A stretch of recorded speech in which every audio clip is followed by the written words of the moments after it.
trade more with each other, to trade more with the Gulf, to trade more with other parts of the world. It should not be the case to have to take a lot of goods and go to Europe to be able to deliver that same lot of goods somewhere else in Africa. So these are important moments for Africa to turn challenge into an opportunity and to get I mean, just to give you this, we calculate that the benefits of regional trade integration can be up to 10% of income per capita in Africa. So I hope that the uncertainty and the anxiety will turn into, okay, there is plenty we can do. We haven't done it so far. Now is the time. I would just comment here that in addition to what the IMF is doing, a great job that they're providing, I think we should remember there are two pillars of the Bretton Woods institution. Yes.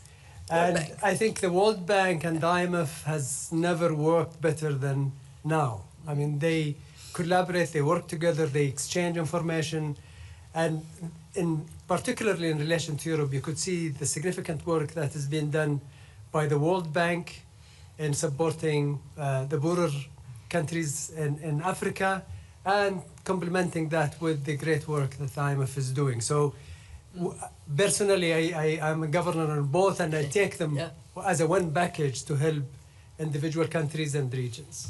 Mm-hmm. Very good. Let's go here to this section. Woman right here in the front, in the burgundy, I guess. Thank you, Mrs. Georgieva and Minister Al-Jadaan for taking my question. This is Noor Ammash from Al-Sharq with Bloomberg from Dubai and Riyadh. So my question is about AI. In the past, the industrial gap between countries was the cause of divergence between the economies of the North and the South. Now we know that the US and China are on the right track with the AI boom. To what extent do you think this AI gap will be the next gap that will widen the difference between the economies of the North and the South? And who is the most susceptible here? Is it the lower income countries only, or the countries that don't have access to cheap energy to build data centers, as probably countries like Saudi Arabia might benefit, as Minister Al-Jadaan pointed out a few days ago in one of the sessions that he has held this week on the sidelines of the IMF meetings? Thank you. We have created an AI preparedness index exactly because of the essence of your question. We don't want AI to turn into yet another vehicle of divergence. We would like it to help the process of convergence. What we have done is we identified 4 key factors for preparedness for AI. First, digital infrastructure. Second, skills and labor markets that can support adoption of AI. Third, innovation and how it flows from one place to another in the economy. And fourth, regulation and ethics. And when we applied this index to 174 countries, we came with some worry and with some hope. Worry because indeed advanced economies and more dynamic emerging market economies, including countries in the Gulf, are in the upper 1/3 of the index. Low-income countries are at the bottom. A little bit of hope because we also see a recognition in many developing economies that they need to move fast so they can leapfrog with AI. My advice to low-income countries, to developing economies, eliminate first and foremost the technical obstacle. If you don't have access to electricity, you don't have access to the internet, you cannot be part of the AI revolution.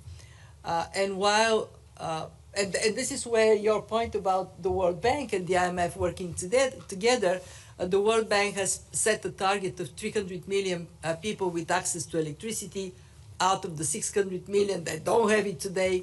That has to be seen as priority for the countries and for their development partners. And it should be also an incentive to bring more private sector energy into resolving this problem. We have seen how the cell phones allowed developing countries to leapfrog. They actually made some of the traditional banking services obsolete. I don't know anybody in a low-income country with a checkbook. Why would they have a checkbook? Why would they have anything but their phone and account in which they can move money? How can we get AI that easy access to knowledge that AI offers to developing countries? This is the task. So it is an opportunity for convergence, but you're right. Unless it is pursued with a systematic approach, it may turn into a risk for divergence.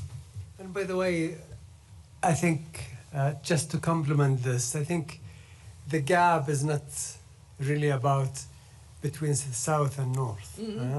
So you will have Yep. potentially the risk of, enlarging that gap, but actually within specific countries. Mm-hmm. I mean, Yes. take any country, even advanced economy, I think you will have to watch for that risk of gap widening within that same country. So one need to be careful. I think I am actually optimist that even with these risks, if we focus on managing them right, you will be able actually to provide significantly more efficient and cheaper support. For example, if we talk about the World Bank, the ability of the World Bank actually to provide the support to farmers, they could actually reach millions and hundreds of millions of farmers around the world with a very cheap tool that will actually be otherwise costing them billions and billions using AI tools. So that's where the hope is coming from. And I'm sorry, you asked whether access to energy, cheap energy, is an advantage. It is an advantage to build data centers. All other things equal, it is also an advantage if you have lower cost of energy to use to tap into AI. But it is not prohibitive if you don't have this. What would be prohibitive if you don't have a strategy as to how to make AI work for everybody? I think Africa has the tool, just to take one continent, that a lot of countries, including advanced economies, does not have, which is human capital. Yes. I think human capital is as important for AI as energy. So we should not underestimate. If you have that, you don't need the data centers in your country. Yeah. You could tap data centers wherever they are. It's the human capital, and I think Africa and a lot of the low-income countries have what it takes. If they just focus on recalibrating their education system, I think they will be there. Yep. I have a very short amount of time left, so we will take one very quick final question and then we will wrap up. Okay, so let's go to the gentleman at the end here. Right here, second row at the end. Carl Fischel with the National. Thank you for taking my question. Just to bring this back to the spring meetings, you talked about several needs for Syria as it looks to reconnect with the global economy, rebuilding data credibility, the central bank. Could you run through the conversations that you've had this week, any tangible progress that has been made? And also the Syrian finance minister said that they are working with the US and the IMF on a compliance strategy program. Could you share what this is? Thank you. Thank you for this question. I want to recognize Minister Al-Jadaan for Saudi Arabia's leadership role on accelerating support for Syria. What has happened since the spring meetings is we now have a full-fledged engagement with Syria, and a IMF team has already been in Damascus on the issue of strengthening the capacity of the central bank to provide the necessary functions and to be an anchor of stability by being trusted by partners of Syria. We have defined a program of work that includes identifying capacity development needs and delivering support for Syria on an accelerated basis. The World Bank is also very firmly engaged, and actually the two teams work very closely together. So yes, at that time there was a request for the fund, and by now we had delivered multiple engagements, including a mission to Damascus for that purpose. The minister invited me to go, and I said, let's get to that point in which we have achieved this institutional building and at that time I will be happy to come. So Minister Al-Jadaan maybe would add to that, because as I said, Saudi Arabia has been a very active supporter of Syria. I will not add much, Kristalina, other than to say that we stand with Syria. We believe that they really mean business and they are genuine in their efforts to actually do the right thing for their people. And it's our duty, I think, as the international community to provide that support. And I'm really grateful also for our host, the United States, for actually taking major steps in removing sanctions, and the same with the EU. That actually helped pave the way for private sector investments, and I can tell you a lot of investments are now going into that direction. So from first-hand knowledge, I know that a lot of investments are actually being finalized with Syria.